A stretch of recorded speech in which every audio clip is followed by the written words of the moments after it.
De hoy vamos a hablar de una película que he visto este sábado y que es Come Away, traducido como Érase una vez, protagonizada por Angelina Jolie, entre otros. Tengo que reconocer que cuando vi el tráiler, lo primero que se me vino a la mente fueron unas ganas tremendas de criticarla sin haber visto la película, porque en el tráiler se presenta como un proyecto cinematográfico simplón, taxativo, aburrido y para niños, como una especie de Once Upon a Time, pero en cutre. Eso la verdad es que me chocó bastante, porque conociendo a Angelina Jolie y sabiendo cómo trabaja y los proyectos que ha realizado, me parecía raro, pero bueno. Total, que me dispuse a verla y tengo que decir que me ha encantado. No es ni de lejos la mejor película de este 2020, pero es que merece la pena verla, porque tiene cosas muy interesantes. La primera de ellas es que, al igual que Once Upon a Time, la serie, que en serio si no la habéis visto la tenéis que ver porque merece muchísimo la pena, coge unos personajes icónicos de Disney, en este caso son Peter Pan y Alicia, y los sitúa en un entorno concreto antes de que ocurriese la historia de Wendy, John y Michael, en el caso de Peter Pan, y la historia antes de Alicia a través del espejo y de Wonderland. A mí me ha parecido interesante porque es una bonita forma de crear un background inexistente sin alterar las películas de Disney. Eso sí, tengo que decir que vaya forma de traducir el título. El original es algo así como Come Away, que traducido es desvanecerse, y en castellano se ha traducido como Érase una vez. Desde ya os digo que ese título no engancha para nada con la trama de la película. Pero bueno, vayamos punto por punto a explicar los aciertos y los errores de la cinta. A finales del siglo XIX, un matrimonio interracial británico que tiene 3 hijos, Alice, Peter y Davis, se nos presenta como una familia estructurada, tranquila y armónica. Pero una tarde, cuando los niños varones están jugando en la calle, uno de ellos se sube en una embarcación de madera, esta se parte, cae al agua, con tan mala suerte de que viene una tormenta, y uno de esos rayos cae en el agua. Entonces el primogénito fallece. Por su parte, los 2 hermanos pequeños intentan esforzarse para ayudar a sus padres a recomponerse y a superar el trauma. Sin embargo, la visión de los 2 pequeños se altera y comienzan a ver a sus padres como 2 grandes villanos, especialmente Alice. Y bueno, dicho esto, pasemos a un reparto que a mí me ha gustado bastante, tengo que reconocer. Y es que con Angelina Jolie no hay lugar para decepciones. Ella da vida a la madre de los muchachos y se llama Rose. Por su parte, su marido, que para mí es el que peor lo ha hecho de todos con diferencia, es David Oyelowo. Espero haberlo pronunciado bien, la verdad. Sinceramente, este me ha parecido uno de los personajes más planos que he visto este año, junto con Clayton en Snowpiercer.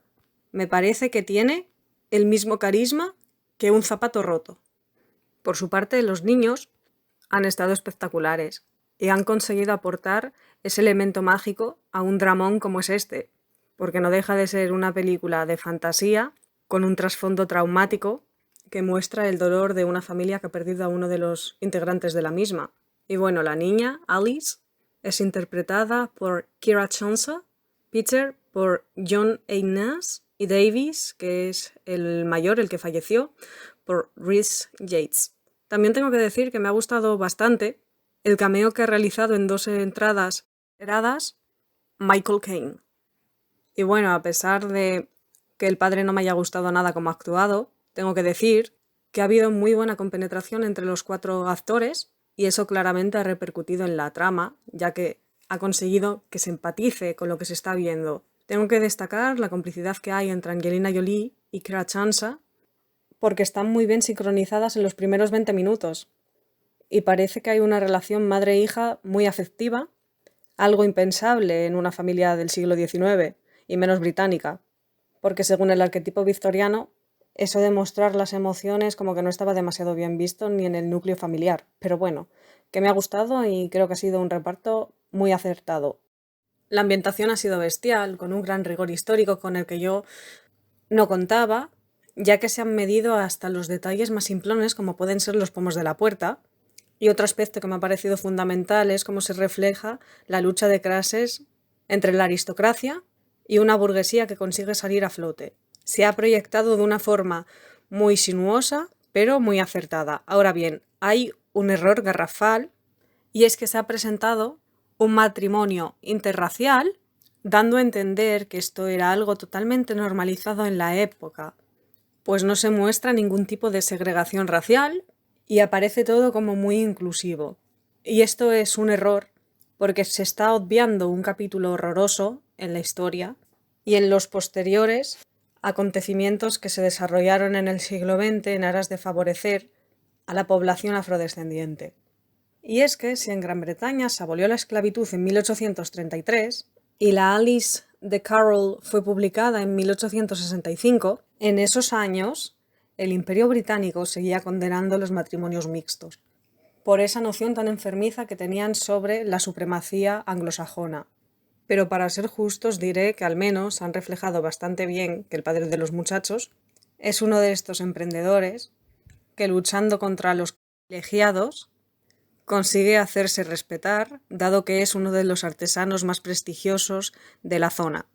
Uno de los apartados que me parece más acertado porque se refleja a la perfección es la cuestión femenina en términos arcaicos, es decir, en época victoriana se creó un prototipo de mujer ideal que se enmarcaba en el ángel del hogar, es decir, una mujer que se quedaba en casa para cuidar de los niños, mientras que el marido era el que se iba fuera para ganar el dinero y mantener a su familia.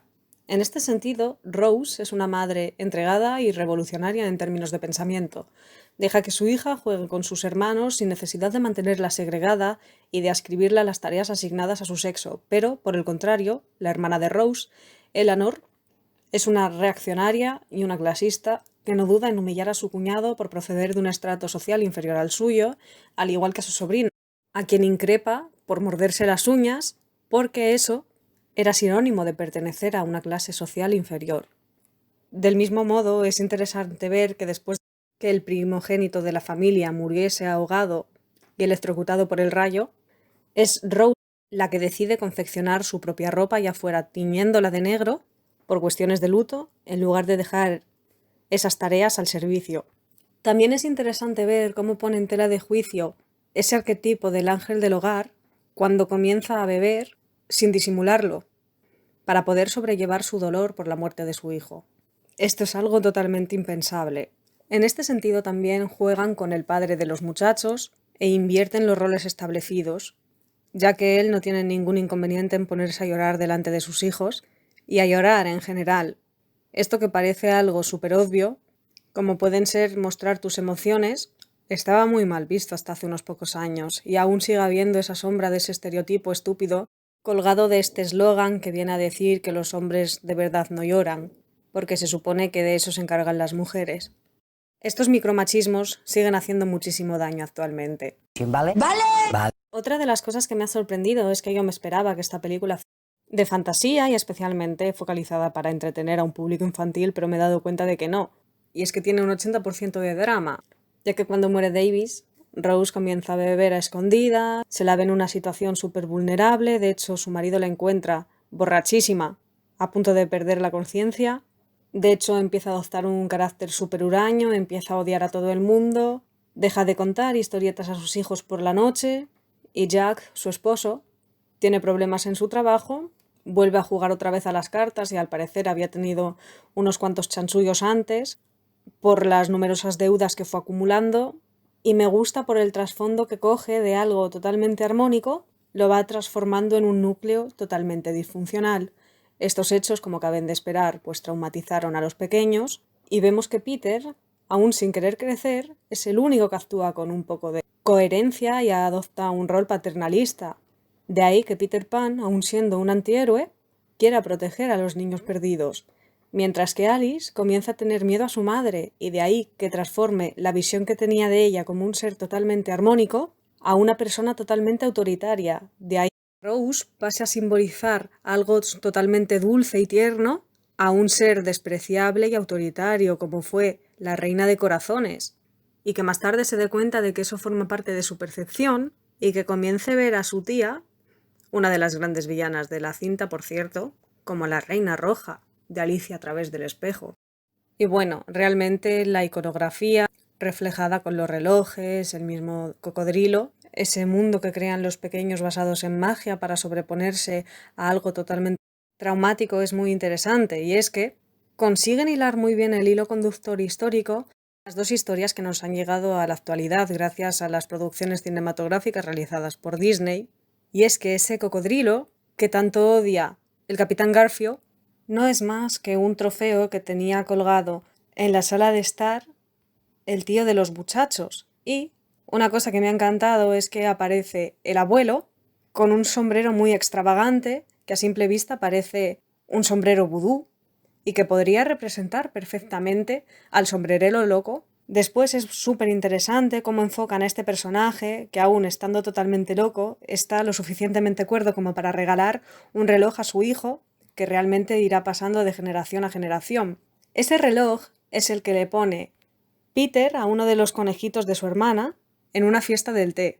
Y si hacemos memoria podemos darnos cuenta que el conejo blanco de Alicia llevaba un reloj cuando lo encontró en el árbol.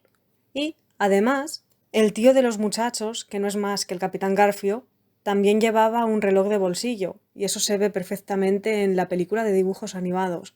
Por tanto, creo yo que sin el abuelo, estas historias independientes no podrían haberse juntado, porque es él la pieza principal de toda la historia.